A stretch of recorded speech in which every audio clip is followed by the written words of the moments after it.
কিছু কাজ করেছ যে কাজের কারণে তোর ঈমান শেষ, তোর আমল কবুল হওয়া শেষ, তুই বরবাদ। আমার বন্ধু বলুন তো, আমাদের দেশে কাদিয়ানী নামে একটা সম্প্রদায় আছে না নাই? কাদিয়ানীরা মুমিন না কাফের? হাসরের ময়দানে সফল হবে না ব্যর্থ? কিন্তু তারা কি নামাজ পড়ে না, মসজিদ বানায় না, আযান ইকামত দেয় না, আমল করে কিন্তু আমল একটাও কবুল হয় না, কারণ তাদের ঈমানটাই নেই। ঈমান হলো একের মতো, আমল হলো ডান পাশের শূন্যের মতো।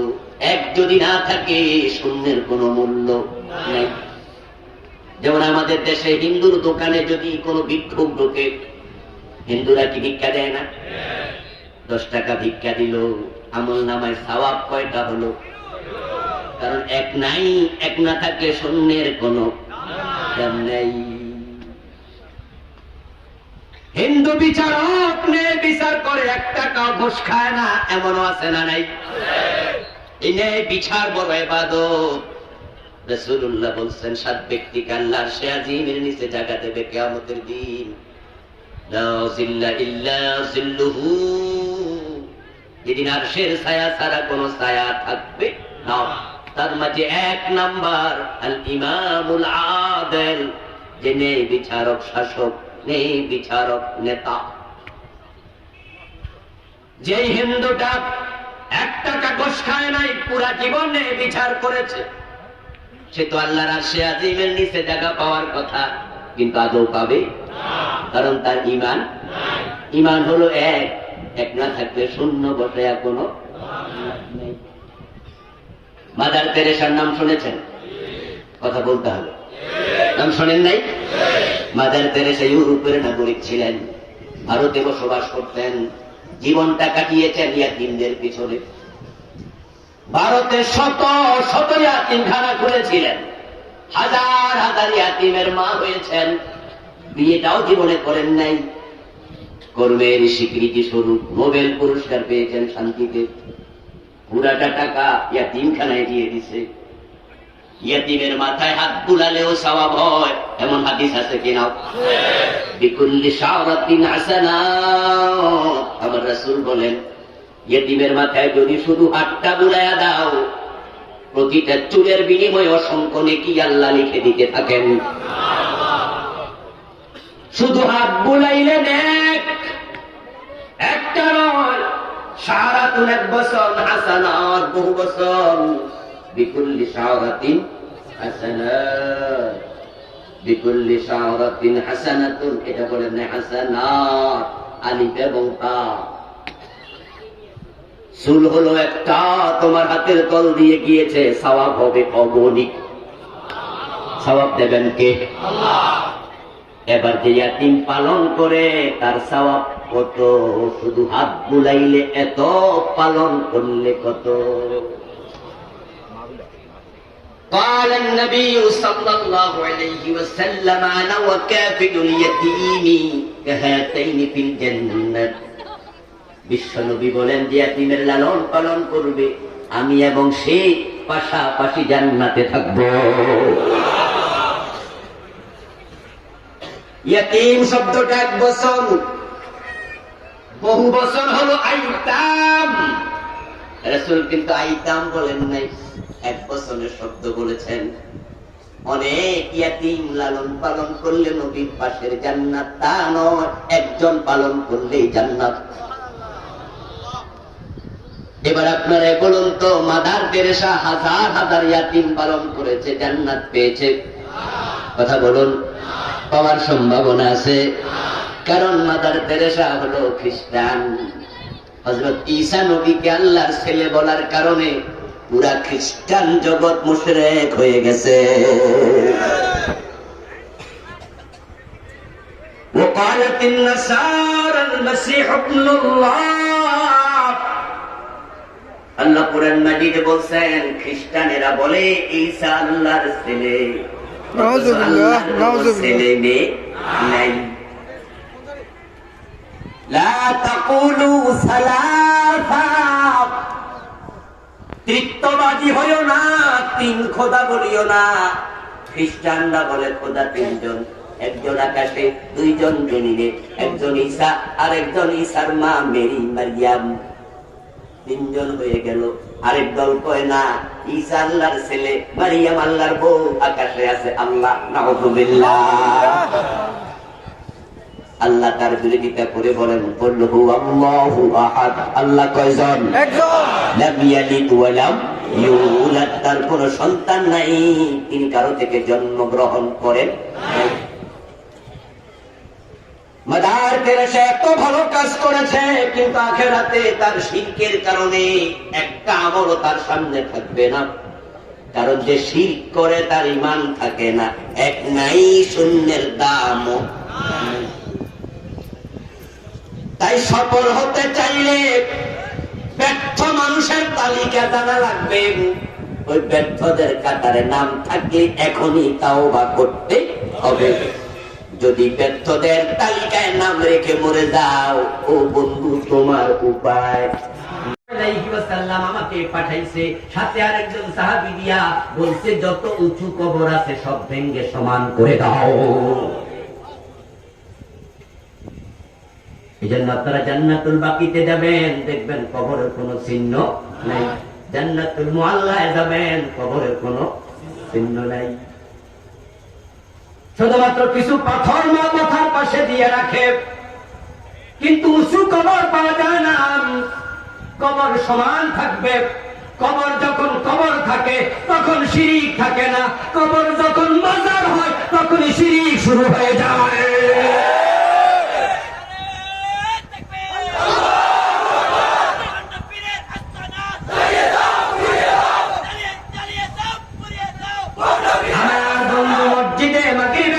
বিদ্যুৎ চলে গেছে হঠাৎ করে, সভাপতি সাহেব কয় ইমাম সাহেব হুজুর মোমবাতি লাগান।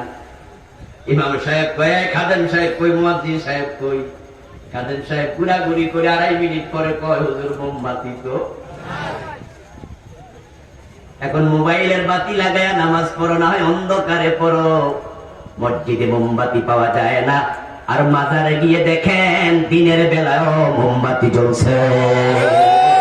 ওখানে মোমবাতি স্তূপ হইয়া গেছে, এগুলো ফেরেশতা দিয়া গেছে, ঠিক না?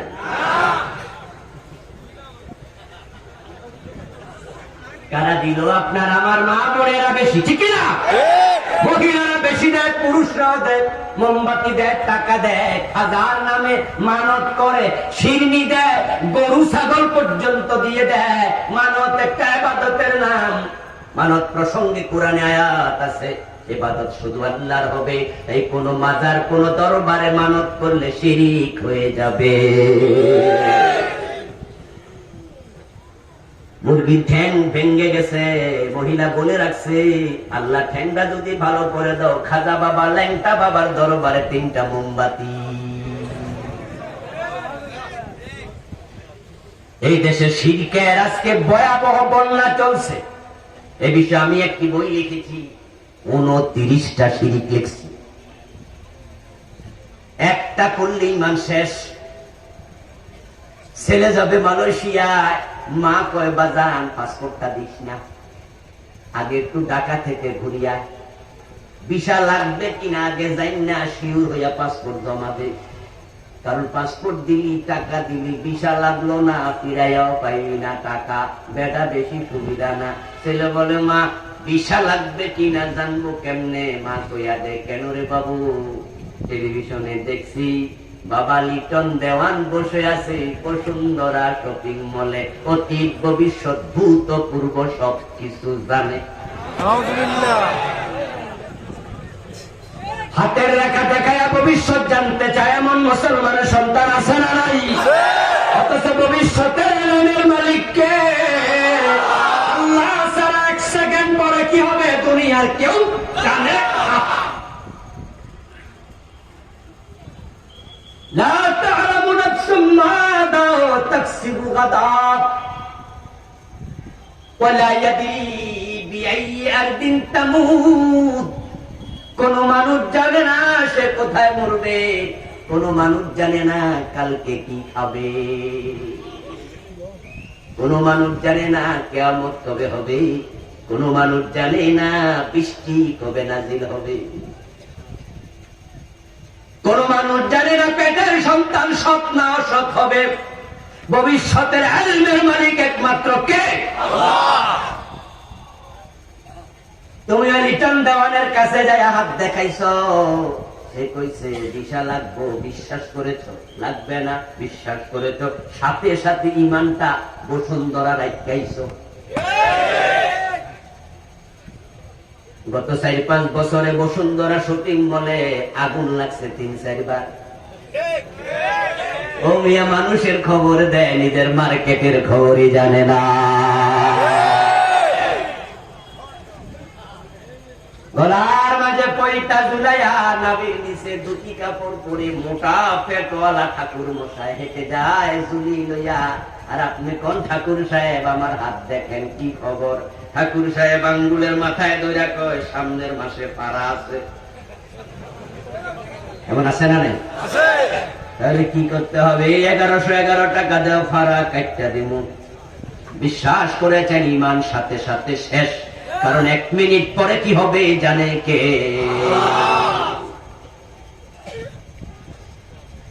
গায়েবের মালিক আল্লাহ, আল্লাহ ছাড়া কেউ গায়েব জানে না।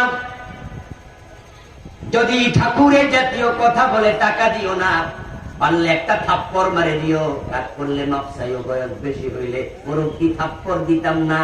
দেয়ার কারণ আপনি আমার 1 মাস পরের ভাড়া কাটতে পারেন, নিজেরটা কাটলেন না। থাপ্পড়ের ভাড়া কাইটাইলে তো থাপ্পড় খাওয়া লাগতো, তো দোষ আমার নাম নেই। আসলে বাস্তবতাহীন এগুলো সব বড় মাপের সিটিং, ঠিক কিনা? আফসারি ভাই কি কইছে? সিটিং। এই সিটিং দের হালে পড়ে তাদের পালে হাওয়া লাগে, ইমান হারা হওয়া যাবে না। এখন কিছু আলেম পর্যন্ত শিরিক করছে।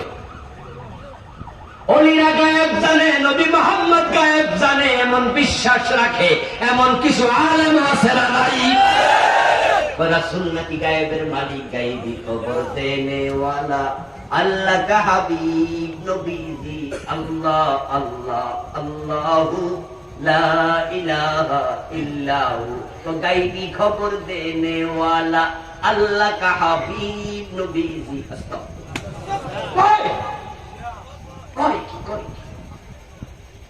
মেরাজ থেকে নবী মুহাম্মদ ফিরে আসলেন, হাতিমে দাঁড়াইয়া মেরাজের কাহিনী বললেন।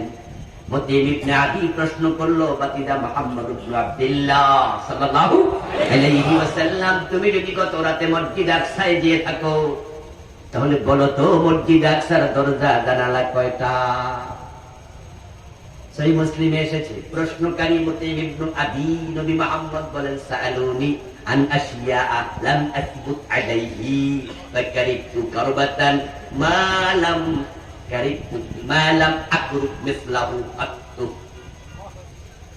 আল্লাহ হাবিব বলেন, প্রশ্নের সাথে সাথে আমি এমন বিপদে পড়লাম, এই জাতীয় বিপদে আমি জীবনে কখনো আর পড়ি নাই। লাম আকরুব মিসলাহু, কারণ আমি তো মসজিদ আকসায় গেছি, কিন্তু দরজা জানালা তো বলি নাই। আমি তো আর দরজা জানালা বলতে যাইনি। ওই দুরন্দর মুতিম ইবনে আদি এমন প্রশ্ন করেছে, সে জানে প্রশ্নের জবাব দিতে পারবে না। যেমন আমাদের সভাপতি সাহেব বুড়া মানুষ, কিন্তু আমাদের আপন ভাই তো ইয়াং মানুষ। কালকে যদি উনি গল্প করে ফেরি বাজারে, কালকে আমি মাহফিলে প্রধান অতিথি ছিলাম, উনার দোস্ত উনারে কয় থাকে, কত ফ্যান্ডেলে বাতি কয়টা ছিল বুঝতে পারো? উনি বাতি বলতে চাইছে, এটা কি প্রশ্ন হলো? মুতিম ইবনে আদি বড় হারামি, সে জানে এমন প্রশ্ন করমু জবাব দিতে। রাসূল সাল্লাল্লাহু আলাইহি ওয়াসাল্লাম বলেন, আমি এমন বিপদে পড়লাম, যদি বলে দেই জানি না, তারা হাততালি দিয়ে বলবে, জানবা কেমনে তুমি যাওই নাই? আর বলি কেমনে, আমি তো জানি না। ফাজাল্লাল্লাহু লিল বাইতাল মুকদ্দাস ফাতাফিকতু আখবিরুহুম আন আয়াতিহি ওয়া আনা আনজুরু ইলাইহি। হঠাৎ করে দেখি আল্লাহ পুরা বাইতুল মুকদ্দাস আমার সামনে হাজির করে দিয়েছেন। আচ্ছা, এই ওয়াজটা কি আপনারা শোনেন নাই? কথা বলতে হবে, শোনেন নাই? বাইতুল মুকাদ্দাস হাজির করছে কে? ফাজাল্লাল্লাহু লি, আল্লাহ আমার সামনে খুলে দিয়েছে, উপস্থিত করেছে। বাইতুল মুকাদ্দাস হাজির করা কি দরকার? নবী না গায়েব জানে? উনি বললেন, আমি প্রশ্ন করার পরে এমন বিপদে পড়লাম, এই জাতীয় বিপদে আর পড়ি নাই। বিপদে পড়বেন কেন? তিনি না গায়েব জানেন? বিশ্ব নবীর কাছে যখন কাফেররা আজে বাজে প্রশ্ন নিয়ে আসতো নবীকে ঠেকানোর জন্য, যেগুলোর উত্তর রাসূল জানতেন সাথে সাথে বলে দিতেন, যেগুলোর উত্তর জানতেন না ওহির জন্য অপেক্ষা করতেন না, বানায়া বলতেন। ভাইরা কথা বলেন না, বলেন না? রাসূল বানায়া বলতেন, গোজামিল দিতেন, কি করতেন? তো গায়েব জানলে অপেক্ষা কি দরকার? আর রাসূল সাল্লাল্লাহু আলাইহি সাল্লাম যদি গায়েব জানতেন, ওহী নাযিল হওয়ার তো প্রয়োজন ছিল না। আসলে গায়েবের মালিক কে? এখন শিরকে লিপ্ত হয় মানুষ হাসতে হাসতে। রাসূলকে ভালোবাসা ঈমানের অনিবার্য দাবি। রাসূলকে ভালো না বাসতে মুমিন হওয়া যাবে না। ভালোবাসতে হবে ছেলের চেয়ে, মেয়ের চেয়ে, স্ত্রীর চেয়ে, মা বাবার চেয়েও বেশি। কোরআনে আছে জীবনের চেয়েও বেশি। আন-নাবিয়্যু আওলা বিল মুমিনিনা মিন আনফুসিহিম, মুমিনদের কাছে নবীর ভালোবাসা তার জীবনের চেয়েও বেশি। বলেছেন কে? কিন্তু কিছু লোক রাসূলকে ভালোবাসতে গিয়ে ঈমান হারাচ্ছে। রাসূল সাল্লাল্লাহু আলাইহি ওয়াসাল্লামকে ভালোবাসা দেখাতে গিয়া খ্রিস্টানদের মতো হয়ে যাচ্ছে। খ্রিস্টানরা ঈসা নবীকে ভালোবাসতে দেয়া আল্লাহর ছেলে বানাইছে, ঈমান হারা হয়ে গেছে, ঠিক না? ঈসা নবী মায়ের কোলে কয়, আমি আল্লাহর গোলাম, আমি আল্লাহর বান্দা, ইন্নী আব্দুল্লাহ আতানিয়াল কিতাবা ওয়া জাআলানি নবিয়্যা, আমি আল্লাহর বান্দা, আমি আল্লাহর গোলাম। খ্রিস্টানরা কয়, না, গোলাম কইলে কেমন কেমন লাগে, বরং তুমি আল্লাহর ছেলে। সম্মান বাড়াইতে যায় ঈমানটা আছে না গেছে? রাসূল সাল্লাল্লাহু আলাইহি ওয়াসাল্লামকে ভালোবাসা বেশি দিতে যাইয়া আল্লাহ বানায়া ছাড়তেছে। আজকেও এক ব্যক্তি ফোন দিলেন চট্টগ্রাম থেকে, বললেন তার মসজিদের ইমাম গত জুমাতে আলোচনা করছে মুহাম্মদ খুদা নিহি আগর খুদা সে জুদা বিহি। উনি আজকে বিকালে প্রশ্ন করে জানলেন এই ইমামের পিছনে নামাজ পড়া জায়েজ হবে কিনা। শব্দটা হলো মুহাম্মদ খোদা নয়, খোদা থেকে আলাদাও নয়। আস্তাগফিরুল্লাহ। আল্লাহ হলেন খালেক, নবী মুহাম্মদ মাখলুক। খালেক এবং মাখলুক এক হতে পারে না। ওয়ালাম ইয়াকুল লাহু কুফুয়ান আহাদ। এটাই তো ঈমান। রাসূলকে মানুষ পর্যন্ত মানতে রাজি না। মানুষ না, উনি মানুষ না, জিন। ফেরেশতা কয় না, মানুষ কয় না, কি ওই কিও না। আবেগ বাইরে গেছে। এই জন্য তারা কবিতা বানাইছে, মানুষেরই রূপ ধরিয়ে নবী এলেন ভবেতে, কুল্লু আলম লুটে পরে তাহার শরণ তলেতে। নাউজুবিল্লাহ পড়েন। আস্তাগফিরুল্লাহ। শব্দ দেখেন, প্রতিটা শব্দ শিরক। ঈমান থাকবে না, ব্যর্থ হবে। তিনি মানবের রূপ ধরে এসেছেন, তাহলে তিনি কে? তিনি কুল্লু আলম লুটে পড়ে তাহার চরণ তলেতে। কয় কি আমরা কি রাসূলের চরণে লুটে করি? আমরা সেজদা কাকে দেই? কথা বলতে হবে কাকে? আল্লাহ নবী নিজে সেজদা দিতেন কাকে? তো রাসূলের চরণে আমরা লুটে পড়ি, তোদের কইল কে? এখন তারা বলে না, আমরা রাসূলের চরণে লুটে পড়ার কথা কই না, তিনি তো রূপ ধরাইছে, তাহলে তিনি কে? এবার বলে আমাদের নিমের পর্দা তুলে দেরে মন, দেখবি সেটাই বসত করে আহাদে নিরঞ্জন। আহমদ থেকে মিম তুলে যাও, আহমদ আহাদ হয়ে যায়। আকাশে যিনি খোদা, জমিনে তিনি মুহাম্মদ। আস্তাগফিরুল্লাহ। ঢাকার মতিঝিলে একটা পীর ছিল, কয়েকদিন আগে মারা গেছে। উনি তার আলোচনায় বলেছে, এই চেয়ারে তোমরা যাকে বসায় দেখতে পাচ্ছ, আর সেও সে বসে আছে। ইন্টারনেটে ঢুকলে আপনি এখনো তার আলোচনাটা পাবেন। উনি বলছে, ফাতেমারা আমি বিয়ে করছি। নাউজুবিল্লাহ। কয় মা ফাতেমা আবার বিয়ে করছে, মারে বিয়ে করছে। সীমালঙ্ঘনকারী লোক আছে না নাই? তাদের পাল্লা পরে ঈমান হারা হওয়া যাবে না। 29টা শিরিক আমি লিখেছি, বইটা আজকে স্টেজে পাবেন ইনশাআল্লাহ। অল্প কিছু 50-60টা আছে, নিয়ে যাবেন শেষ দিকে। পড়বেন, চিহ্নিত করবেন, নিজের জীবনে থাকলে আজকে তওবা করবেন। শিরকের সাথে কোন রকমের কম্প্রোমাইজ করা যাবে না। এরপরে কাফেরটা ব্যক্ত হবে। কুফরি যারা করে, কুফরি করার জন্য হিন্দু বৌদ্ধ খ্রিস্টান হওয়া দরকার নাই। কুফরি করার জন্য আল্লাহর কোরআনের একটা অক্ষর অস্বীকার করাই যথেষ্ট। আমাদের দেশে যারা কাদিয়ানি তারা কাফের। আমি শুরুতে বলেছি, কাদিয়ানি কি হিন্দু? জবাব দেন। বৌদ্ধ, ইহুদি, খ্রিস্টান, তাহলে তারা কেমনে কাফের? তাদের আযান কেমন জানেন? ঠিক আপনার তার মতোই। আল্লাহু আকবার, আল্লাহু আকবার, আশহাদু আল্লা ইলাহা ইল্লাল্লাহ, আশহাদু আন্না মুহাম্মাদার রাসূলুল্লাহ। হুবহু আপনার কালেমা, কাদিয়ানির কালেমা। আপনার নামাজ তাদের নামাজ, আপনার রোজা তাদের রোজা, টুপি, পাজামা, পাঞ্জাবি, পাগড়ি, দাড়ি, মেসওয়াক, এভরিথিং আমাদের মতো। তারা তারপরও কাফের, কারণ তারা কোরআনের 4টা অক্ষর মানে না। হা আলিফ লাম মিম খাতামান নবিয়্যিন। বিশ্ব নবীকে বড় নবী মানে, বড় রাসূল মানে, কিন্তু শেষ নবী। 4 অক্ষর অস্বীকার করেছে, কাদিয়ানি সব শেষ। এই কোরআন এমন এক কিতাব, বিসমিল্লাহর বা থেকে মিনাল জিন্নাতি ওয়ান নাসের সিন পর্যন্ত 4 অক্ষর নয়। কেউ 3 অক্ষর না মানলে সেও, কেউ 2 অক্ষর না মানলে সেও, কেউ 1 অক্ষর না মানলে সেও। এটা অঙ্কের মতো, অঙ্কের মতো। 10 লাইনের অঙ্ক, 9 লাইন ঠিক করছো, 1 লাইন ভুল করছো, 10-এর মাঝে কত? হিন্দু কোরআনের একটা অক্ষর মানে না, হিন্দু কাফের। কাদিয়ানি 4 অক্ষর মানে না, কাদিয়ানিও কাফের। আপনি 1 অক্ষর যদি না মানেন, আপনিও কাফের। কেউ বড় কাফের, কেউ ছোট কাফের, তা নয়। কাফের কাফের সব এক সমান। আখিরাতে সফলতা নাই, চরম ভাবে ব্যর্থ।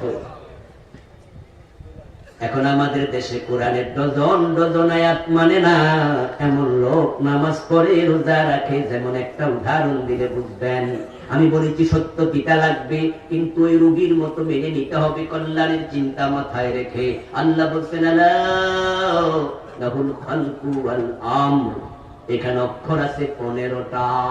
আলার মাঝে 3টা, লাহুর মাঝে 2টা, আল খালকুর মাঝে 5টা, ওয়াল আমরুর মাঝে 5টা, সমান সমান 15। কাদিয়ানি মানে না 4টা, ঈমান শেষ। এই 15টা যদি আপনি না মানেন, ঈমান আছে না গেছে? ঈমান গেলে আপনি সফল না ব্যর্থ?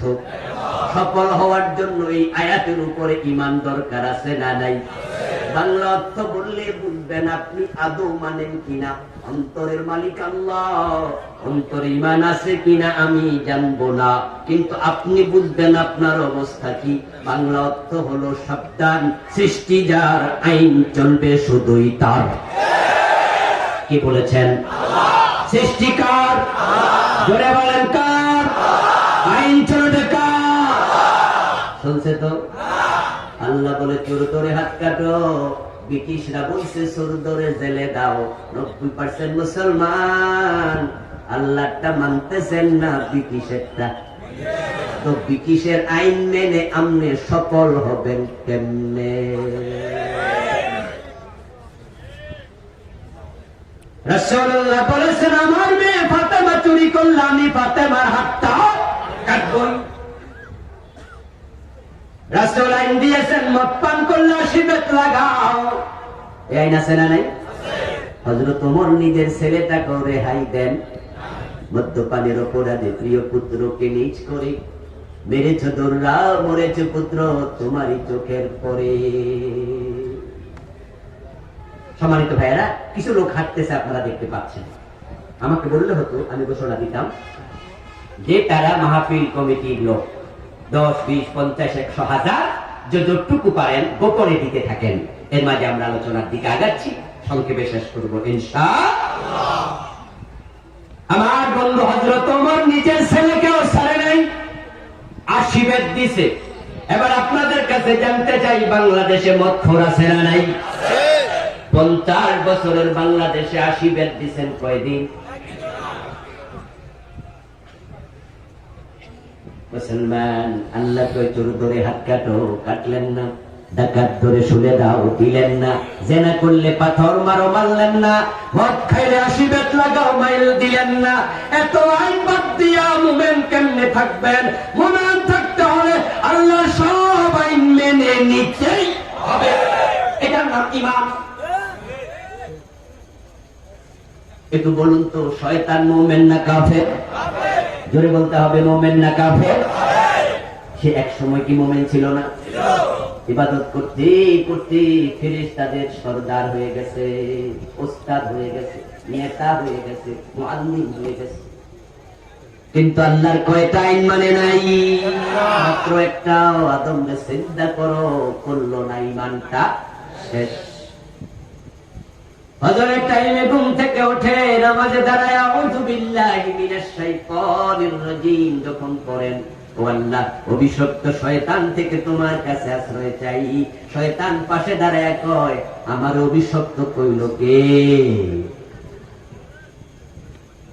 আমি তো হইলাম সুই, তুই তো চালুনি। চালুনি চিনেন? গুড়িয়া করে কি দিয়া কি করে? সালুনের ছিদ্র আছে না নাই? কয়টা? সুইয়ের পিছনে কয়টা?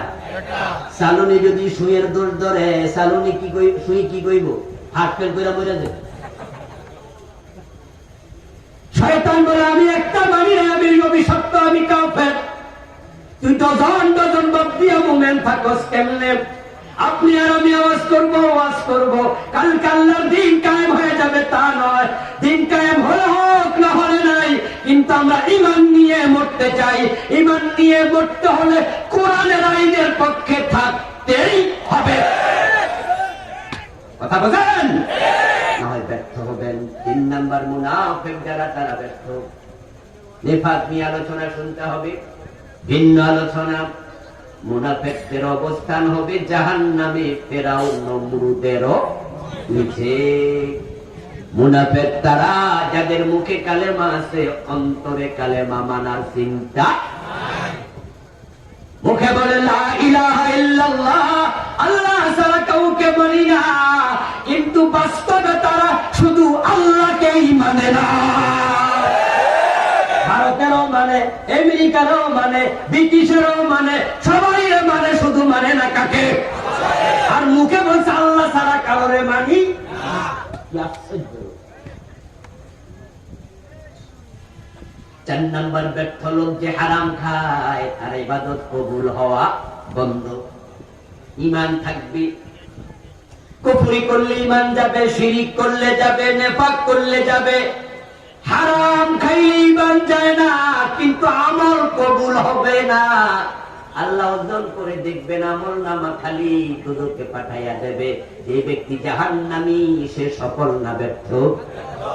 ঠিক আজকের মাহফিলে হারাম খায়, সুদ খায়, ঘুষ খায়, ওজনে কম দেয়, মালে বেজাল দেয়, পরের জমি দখল করে। বাবা মরে গেছে, বোনের জমিটা দেয় না, জালেম ভাই। বিয়ে করছে 10-15 বছর, বইয়ের মহারানা দেয় না, জালেম স্বামী। অন্যের হক নষ্টকারী আছে না নাই?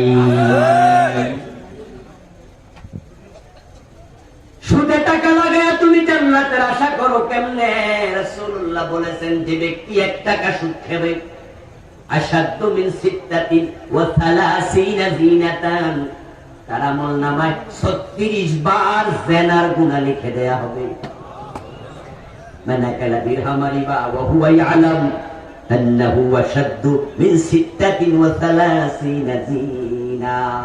প্রতি বছর যায় সুদের ব্যাংক বৃদ্ধি পায়। আগে সুদ আনার জন্য ব্যাংকে যাওয়া লাগতো, জায়গা জমিনের দলিল দেওয়া লাগতো, এখন কিচ্ছু লাগে না, ব্যাংকের অফিসাররা বাড়িতে এসে হাজির হয়ে যায়, দোকানে দোকানে হাজির হয়, যে টাকা নেন টাকা নেন। টাকা হাওলা চাইবেন নাই, সুদে চাইলে নিয়ে কুলাতে পারবেন না, আরো লাগবে আরো নেও। নিজেরটা ডান পকেটে, বোনেরটা বাম পকেটে, খালারটা নিচের পকেটে, 3 পকেট 5 পকেট থেকে টাকা লাগাচ্ছে। নিজে তো সুদ খায়, অন্যেরও সুদ আস্তে আস্তে করে খাওয়ায়। বলে আমার বোনে 2 লাখ দিছে, কইছে একটু বাড়াইয়া তারাইয়া দিতাম, নেন। ইমামের পিছনে প্রথম কাতারে দাঁড়ায়, এলাকায় সুদখোরের তালিকা করলে ওনার নামটা আবার প্রথমে পাওয়া যায়।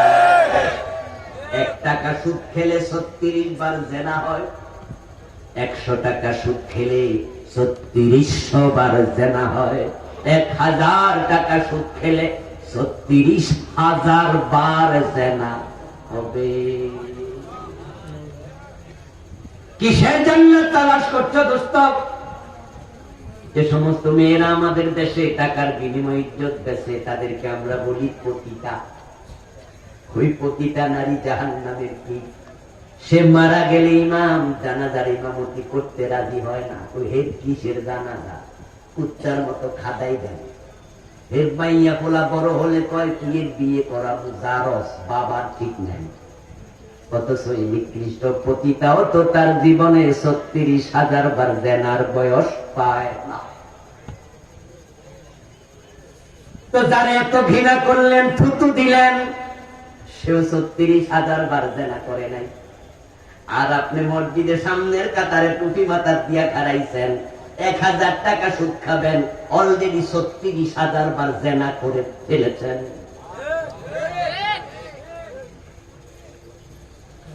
সুদ খেলে 73টা গুনাহ হবে। সবচেয়ে ছোট গুনাহটা হলো মায়ের সাথে জেনা করা। আর কত নিচে নামবেন? বাংলাদেশে যদি তালিকা করা হয়, 10,000 পতিতা পাওয়া যায়, 10,000 20,000 পাওয়া যায়। নিজের ছেলের সাথে জেনা করে একটা পতিতা পাবেন না। খারাপ, কিন্তু এত খারাপ না। আর আপনি হাজি গাজি নামাজি সুদে টাকা লাগান, আপনার সবচেয়ে ছোট গুনাহটা হলো মায়ের সাথে জেনা করছে। এখন আপনারা আবার বলতে হবে আজকে কথা, সফল হতে হলে, জান্নাত পেতে হলে সুদ ছাড়া দরকার আছে না নাই?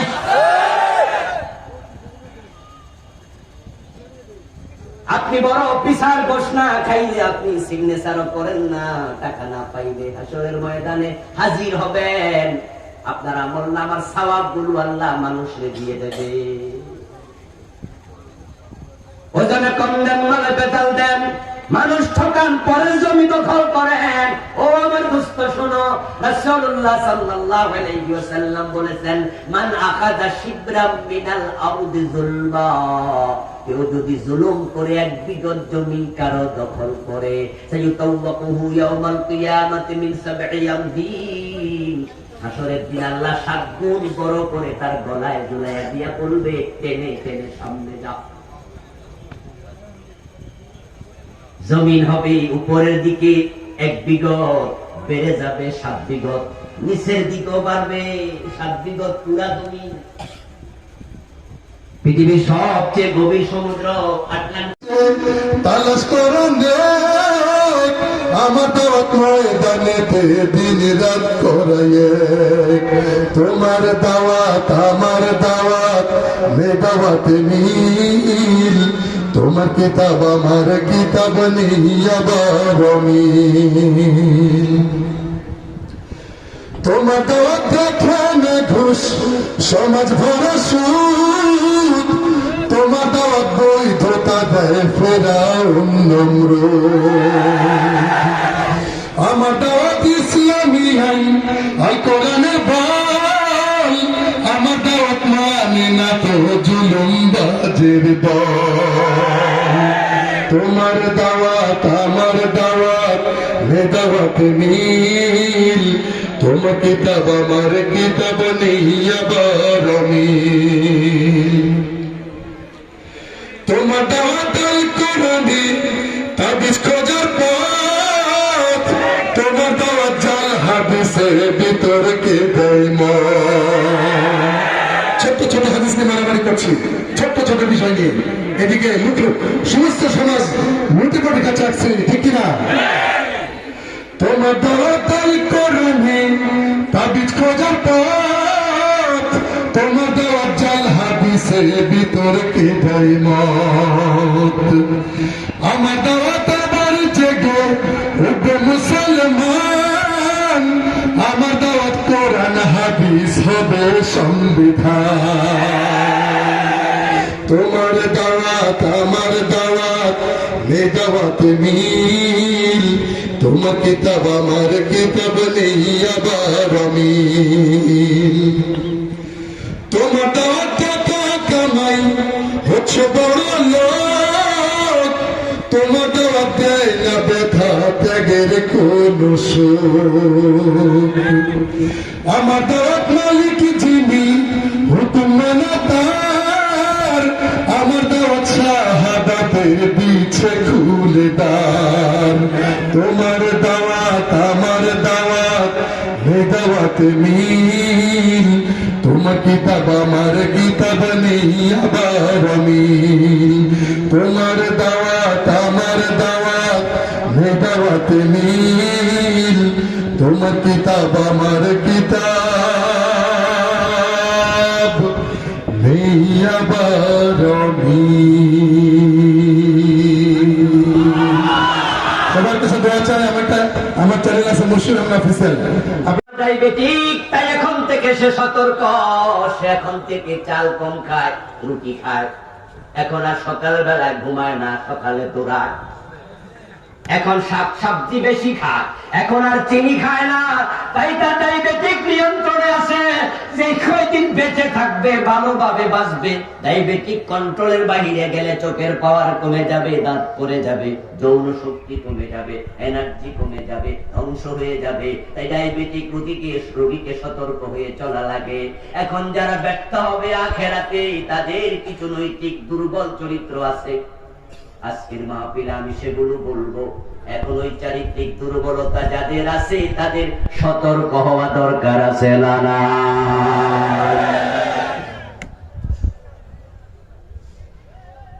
আমার ভাইরাল হক মুররুন ওয়ালাউ কানা দুররা কুলিল হক ওয়ালাউ কুনতা ফারদা। আরবি বিখ্যাত প্রবাদ, সেটা হলো সত্য কথা যতই দামি হোক এটা একটু তিতা তিতা লাগে।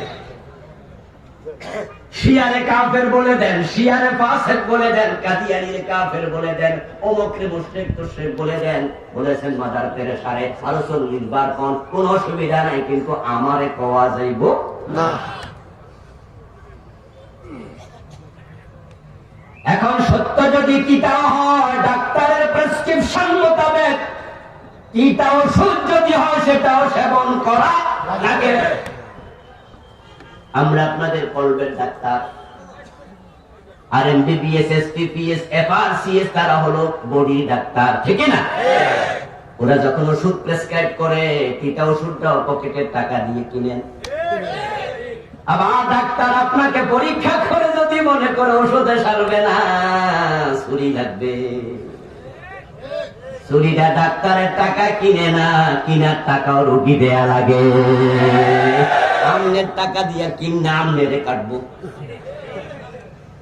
আবার মাগনা কাটবে না, কাটার পরে আবার ফি দেয়া লাগবে, ঠিক না? রুগী সব মেনে নেয়। এর কারণ রুগী জানে এর মাঝে তার কল্যাণ আছে। এখন আমি কিছু কথা বলবো, আপনার গায়ে হয়তো পড়ে যাবে। আপনি ওই রোগীর মতো সুন্দর করে গ্রহণ করুন, এতে আপনার ঈমান তাজা হয়ে যাবে। আপনার আখেরাতে সফলতা মিলে যাবে, কারণ আখেরাত তো আজকেও শুরু হতে পারে। আমার বন্ধু, যে মানুষগুলো ব্যর্থ হবে আল্লাহর ঘোষণা পাওয়ার পরে লোকগুলো চিৎকার দিয়ে বলবে রব্বানা, ও আমাদের রব, আমরা যে ব্যর্থ আমরা জানতাম না।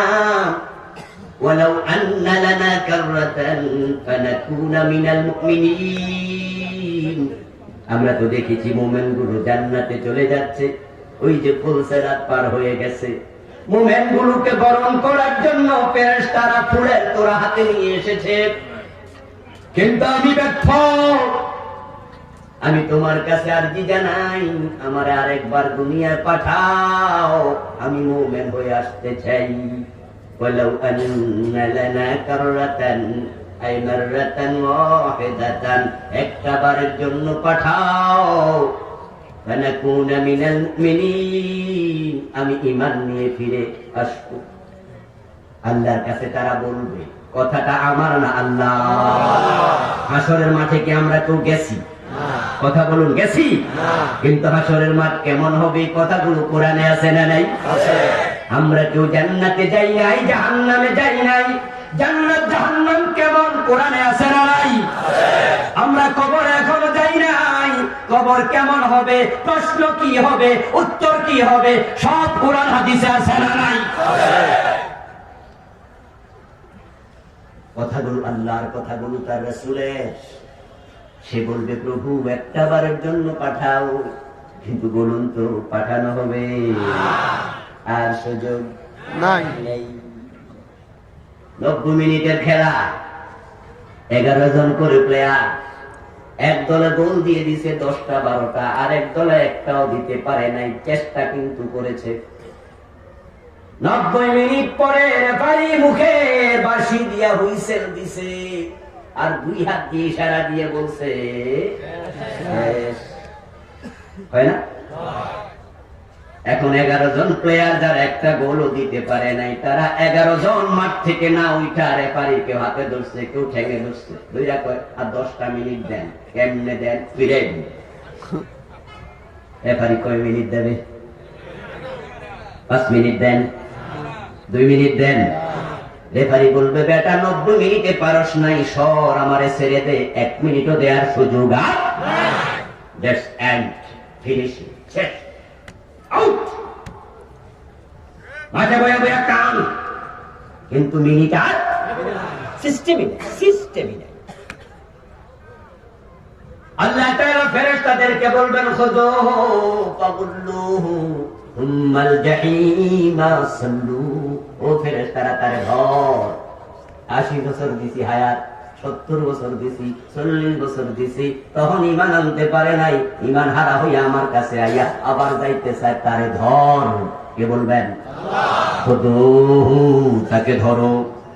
ফাগুল্লুহু, জাহান্নামের হাত করা করা, ডান্ডা বেড়ি পড়াতে, গলার মাঝে শিকল লাগা। সুম্মাল জাহিমা সাল্লু, জাহান্নামের মাঝখানে ফেলে দে। সিদ্ধান্ত কে বলবেন? আল্লাহ। ঘোষণা কে দেবেন? আল্লাহ। আল্লাহর কথার বাহিরে কিছু চলবে? ফেরেশতারা তাকে ধরতে যাবে, সে চিৎকার দিতে শুরু করবে, কাঁদতে কাঁদতে অস্থির হয়ে যাবে। এই কান্নারত অবস্থায় ফেরেশতা জাহান্নামে ফেলে দেবে। قال النبي صلى الله عليه وسلم أهل النار يبكون في النار, ওই জাহান্নামী গুলো জাহান্নামে গিয়েও কাঁদতে থাকবে। তাদের চোখের পানি এমন বেশি বের হবে, কান্নাহা জাদাওয়ান, চোখের পানি তোমরা যদি দেখতে মনে করতে নালার পানি প্রবাহিত হচ্ছে, খালের পানি যাচ্ছে।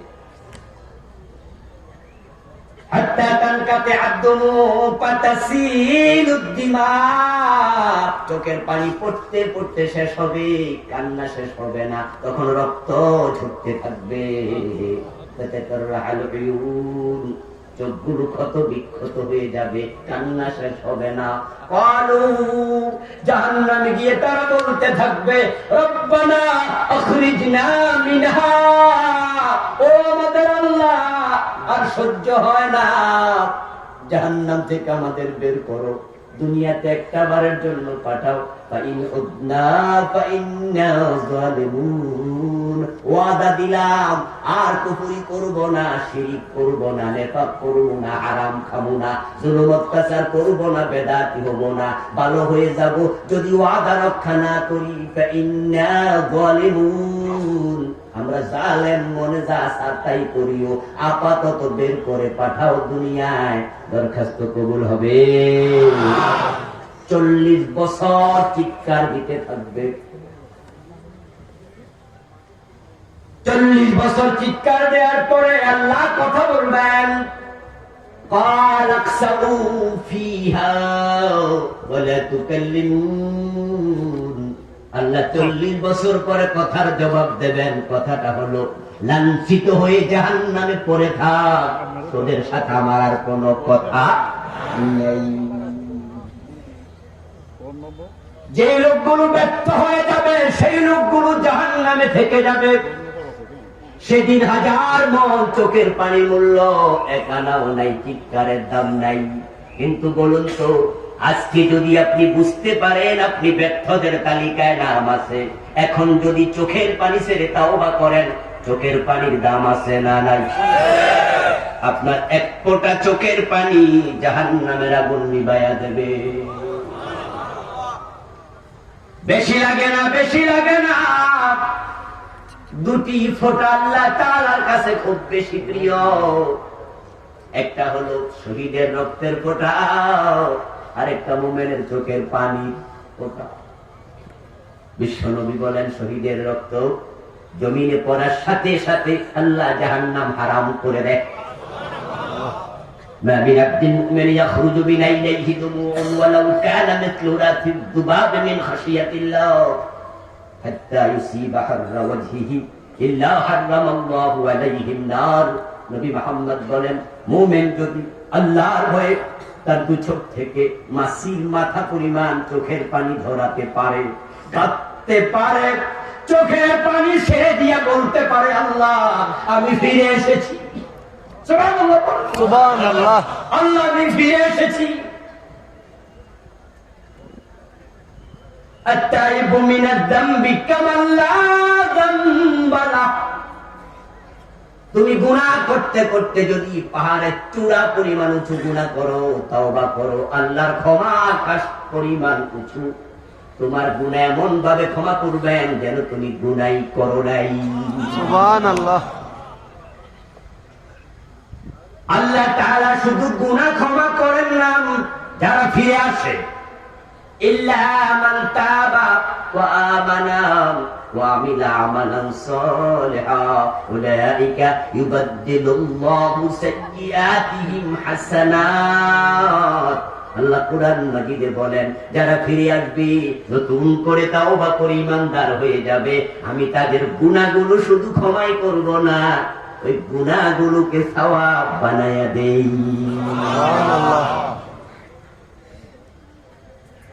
রাস্তা খোলা আছে, এখনো বড় হওয়ার সুযোগ আছে। মুমিনের 2 চোখ থেকে 1 ফোঁটা মাছির মাথা পরিমাণ পানি তার গণ্ডদেশ স্পর্শ করার সাথে সাথে নবী মুহাম্মদ বলেন, আল্লাহ জাহান্নাম হারাম বানায়া দেয়। রাত অনেক গভীর হয়ে যাচ্ছে, আর দেরি নয়, চলুন তালিকাটা জেনে বাড়ি যেতে চাই। যে মানুষগুলো হাসরের ময়দানে ব্যর্থ হবে, কোন আমল কবুল হচ্ছে না, শেষ, তাদের তালিকাটা জানবেন আর নিজেরে খুঁজবেন। আমার বন্ধু, ডিবি লটারি লাগে, যখন সিটি আসে, লটারির সিটি, তালিকা প্রকাশিত হয় বিভিন্ন জায়গায়, ওই তালিকার মাঝে আমরা নিজের নামটা খুঁজি। যখন রেজাল্ট বের হয়, তখন ছাত্ররা নিজের নামটা তালাশ করতে থাকে, পাশের ঘরে কোন জায়গায় A+ নাকি A, B না C। ঠিক আমরা তালিকা দেব, পাশের ঘরে নাম আছে নাকি ফেলের ঘরে নিজের নামটা খোঁজা দরকার আছে কিনা। আল কাইয়িসু মান দানা নাফসাহু ওয়া আমিলা লিমা বাদাল মাউত। বিশ্ব নবী বলে গেছেন, দুনিয়ার সবচেয়ে সচেতন সেই মানুষ, চালাক হলো সে ব্যক্তি যে নিজের দোষ নিজে তালাশ করে, আত্মসমালোচনা করে। এখন আমরা নিজের দোষ বেশি খুঁজি না মানুষের দোষ খুঁজি? মানুষের দোষ খুঁজতে আল্লাহ মানা করছে, নিজের দোষ খুঁজতে রাসূল কইছে। আমরা এখন পুরা উল্টা চলছি। আল্লাহ সূরা হুজুরাতে বলছে, ওয়ালা তাজাসসু, তোমরা অন্যের দোষ তালাশ করিও না।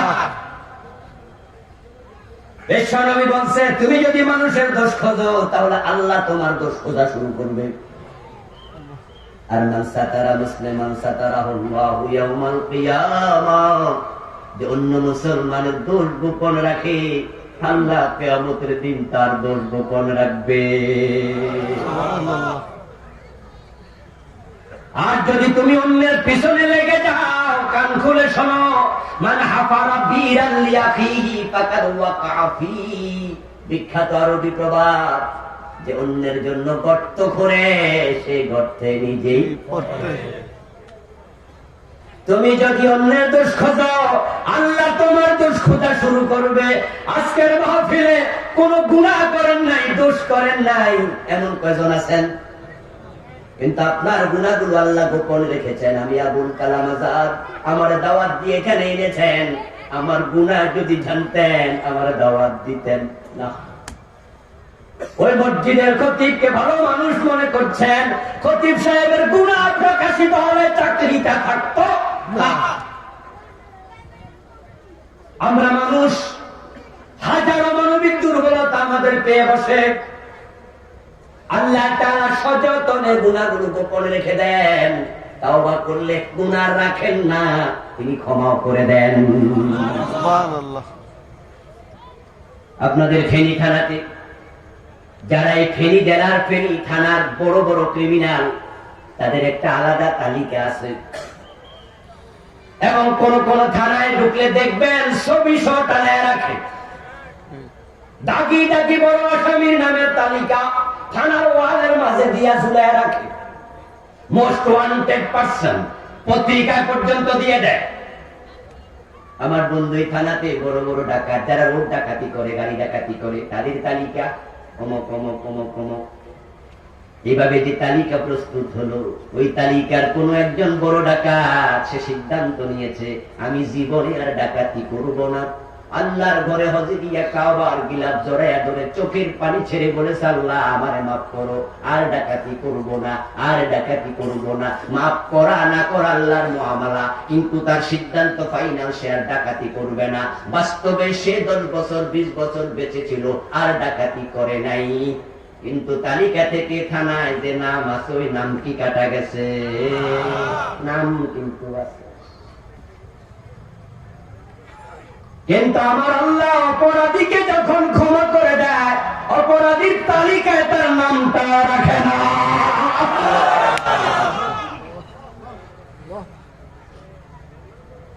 মুসলমান ব্যর্থ মানুষগুলো কারা, তাদের নাম শোনো। এই জন্যই শুনে বাড়ি যাবেন ভাই, কারণ আমাদের আমল তো এমনি খুব কম, আমরা অধৈর্য মানুষ। বিশ্বনবী সিজদায় যেতেন, এত লম্বা সিজদা, মায়েশা বলেন আমি মাঝে মাঝে মনে করতাম তিনি বুঝি সিজদায় মরেই গেছেন। এত লম্বা নামাজ পড়তেন, কিরাত এত লম্বা, তারিমাত কদমাহু। সহিহ বুখারীর হাদিস, নবী মুহাম্মদ সাল্লাল্লাহু আলাইহি ওয়াসাল্লামের দুটা পা ফুলে যেত। মায়েশা সিদ্দিকা বলেন, আমি রুকুতে গেলে মাঝে মাঝে আমার মনে হতো সিজদার কথা মনে ভুলেই গেছে। রোজা রাখা শুরু করলে 2 দিন 3 দিন 5 দিন 10 দিন টানা রাখতেন, ইফতারও করতেন না, সেহরিও খেতেন না। সাহারিও নাই, ইফতারও নাই। এটার নাম সাওমে বিসাল। এটা নবীর জন্য বিদিত, উম্মতের জন্য নিষিদ্ধ। নবীর কিছু স্পেশাল আমল আছে, কাজ আছে, উম্মত করবে না। যেমন নবী বিয়ে করেছেন একসাথে 11টা, উম্মত করতে পারবে সবচেয়ে বেশি 4টা। নবী সাওমে বিসাল রেখেছেন একাধারে 3 দিন 5 দিন 10 দিন, সেহরিও খান নাই, ইফতারও করেন নাই। একজন সাহাবী শুরু করলো সে রোজা। রাসূল সাল্লাল্লাহু আলাইহি ওয়াসাল্লাম জুমার দিন খুতবা দিতে গিয়ে বললেন, তোমাদের কে শুনেছি সাওমে বেসাল শুরু করেছো? একজন সাহাবী দাঁড়ায় বলে, ইয়া রাসূলুল্লাহ সামিনা ইন্নাকা তুওয়াসিল, আমরা শুনেছি আপনি তো রোজা রাখতেছেন।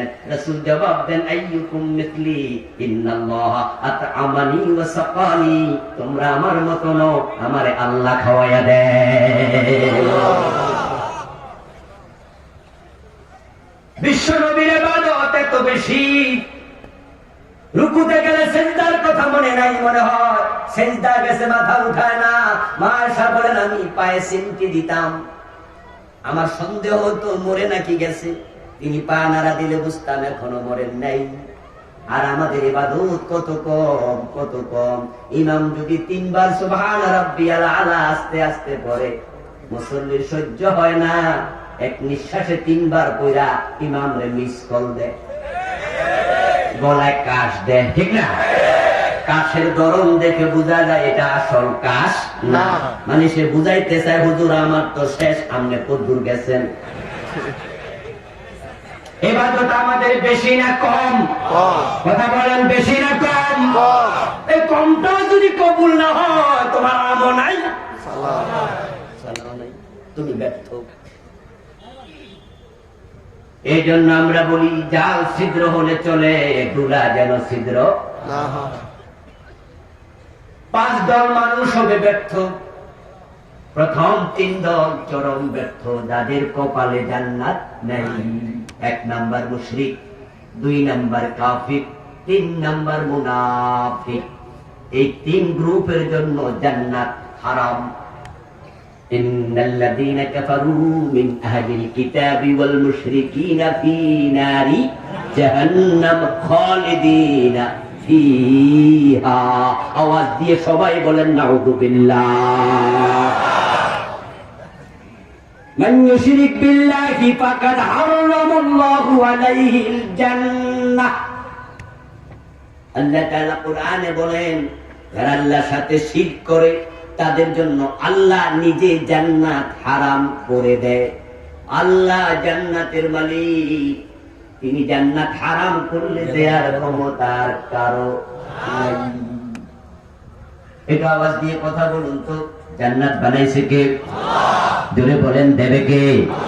জান্নাত কার হাতে? না পীর সাহেব হুজুরের হাতে? অনেকে তো সে আশায় বসে আছে, আছে না?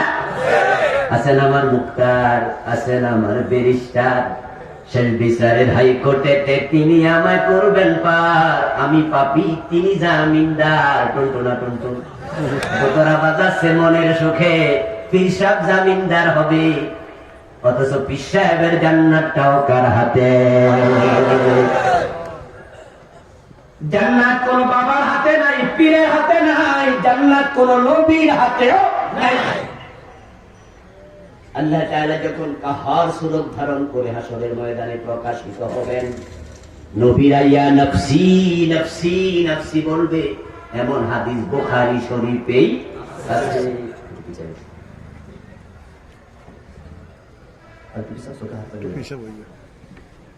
রাসূলুল্লাহ সাল্লাল্লাহু আলাইহি ওয়াসাল্লাম বলেন, হযরত আদম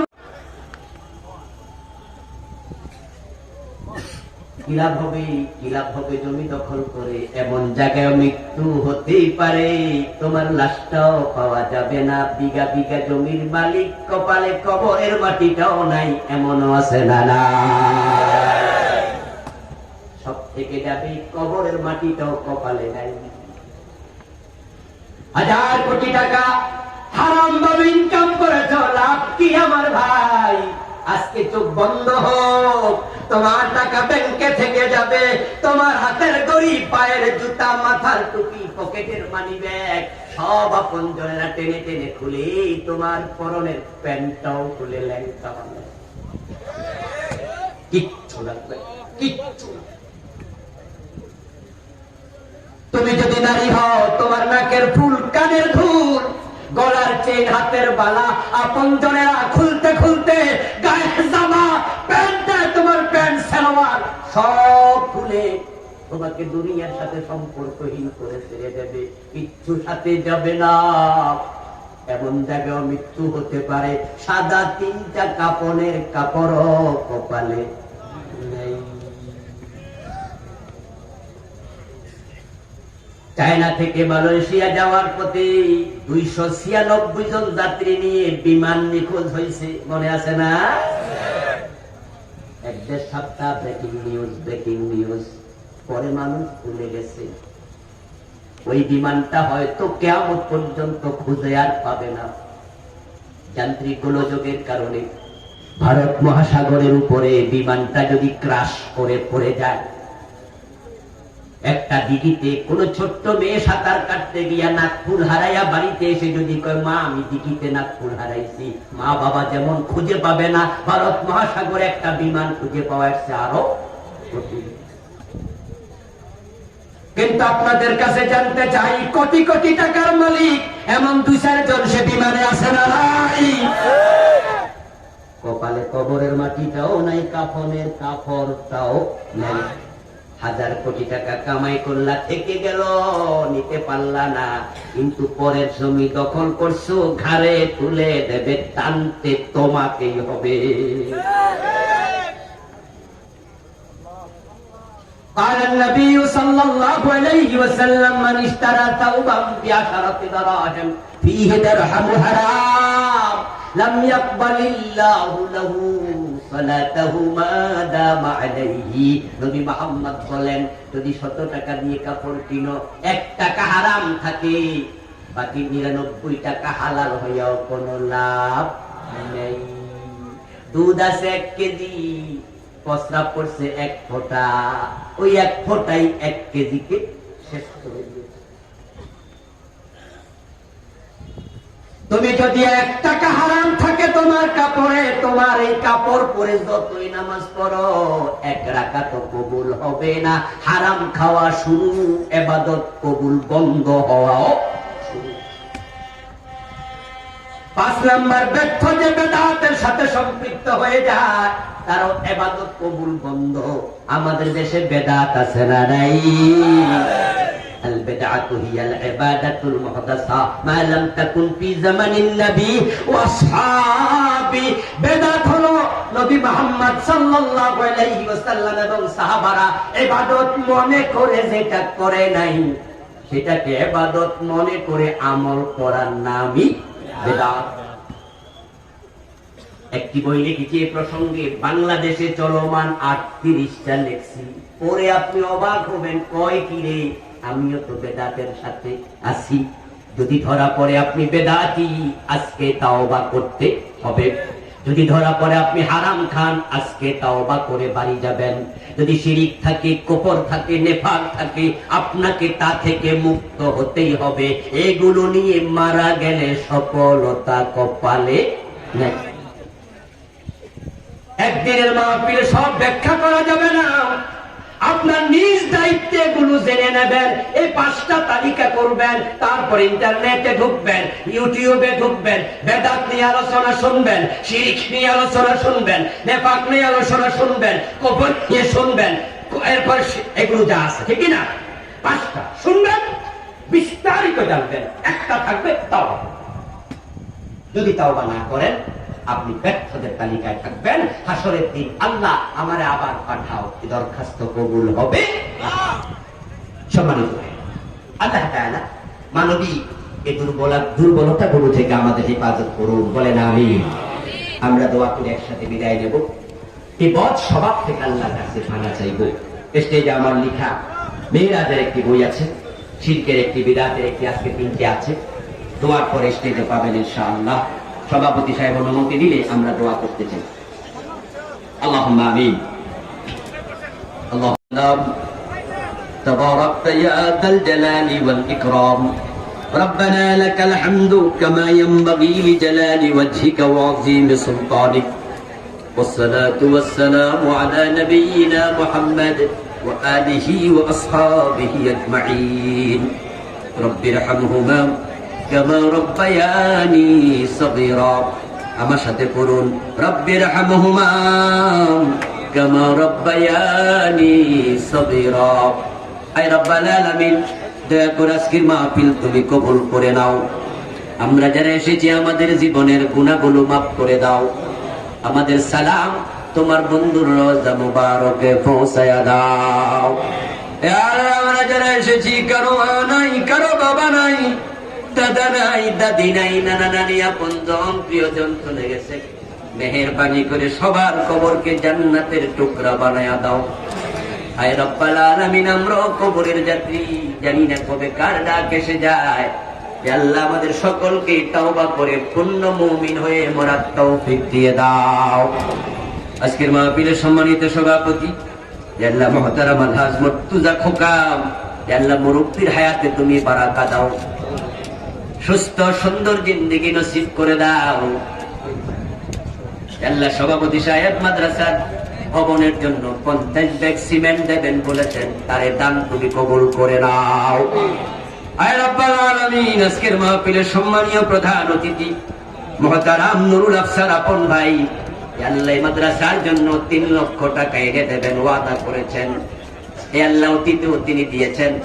আমি দোয়া করি মনি, তোমার এই গোলামকে তুমি কবুল করে নাও, দ্বীন এবং জাতির জন্য খেদমতের যোগ্যতা বাড়ায়া দাও। হে আল্লাহ, ভাইকে তোমার দ্বীনের জন্য কবুল করে নাও। আয় রব্বাল আলামিন, মুহতারাম এমপি মহোদয়, কেউ অসীম প্রশাসনের লোকেরা যারা মাহফিলকে সহযোগিতা করেছে, আল্লাহ সকলকে তুমি দ্বীনের জন্য কবুল করে নাও। হে আল্লাহ, মাহফিল কমিটি অনেক পরিশ্রম করেছে, তাদের সকলের মনের নেক আশা পূরণ করে দাও। যেই মাদ্রাসার উদ্যোগে মাহফিল মনি, এই মাদ্রাসাকে হেদায়াতের মার্কাজ বানায়া দাও। এলাকাবাসীর অন্তর মাদ্রাসার দিকে ঝুঁকায়া দাও। হে আল্লাহ, প্রবাস থেকে অনেক ভাইরা সহযোগিতা করেছেন, দোয়া চেয়েছেন, সকলকে সহি সালামতে থাকার তৌফিক দিয়ে দাও। আয় রব্বাল আলামিন, সুজাউল ভাইয়া 10,000 টাকা দিয়েছে, 20,000 টাকা দিয়েছেন, দোয়া চেয়েছেন, তার মনের আশা পূরণ করো। হে আল্লাহ, একজন ভাই তার ছেলে হাসিবুর রহমান ভাইয়ার জন্য দোয়া চেয়েছেন, তাকে কবুল করো। আয় রব্বাল আলামিন, বাংলার জমিনকে দ্বীনের জন্য কবুল করো। এই জমিনে কোরআনের রাজ তুমি কায়েম করে দাও। কোরআনের আইনে দেশ চলছে, এমন দৃশ্য দেখে মরার তৌফিক আমাদের দিয়ে দাও। আল্লাহ, মাহফিল যেন যুগ যুগ ধরে চলমান থাকে, সে ব্যবস্থা তুমি করে দাও। সাল্লাল্লাহু তাআলা আলা নবিয়িনা মুহাম্মদ ওয়া আলিহি ওয়া আসহাবিহি আজমাইন। সুবহান রাব্বিকা রাব্বিল ইজ্জাতি আম্মা ইয়াসিফুন ওয়া সালামুন আলাল মুরসালিন ওয়াল হামদুলিল্লাহি রাব্বিল আলামিন।